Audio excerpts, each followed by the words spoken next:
আসসালামু আলাইকুম প্রিয় বন্ধুরা, আপনারা সবাই কেমন আছেন? প্রথমে আসলে আন্তরিকভাবে দুঃখিত। আসলে আমার মাইক্রোফোনের সমস্যার কারণে আমার চাচার বিষয়গুলা তুলে ধরতে পারেনি। আসলে ওখানে মাইক্রোফোনের সমস্যা থাকার কারণে আমার ওই ভয়েস গুলো আসেনি।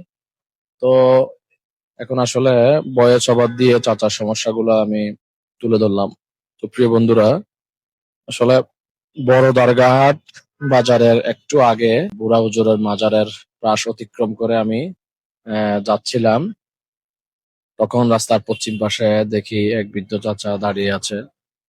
তো আমার কাছে মনে হলো চাচাটা অসুস্থ।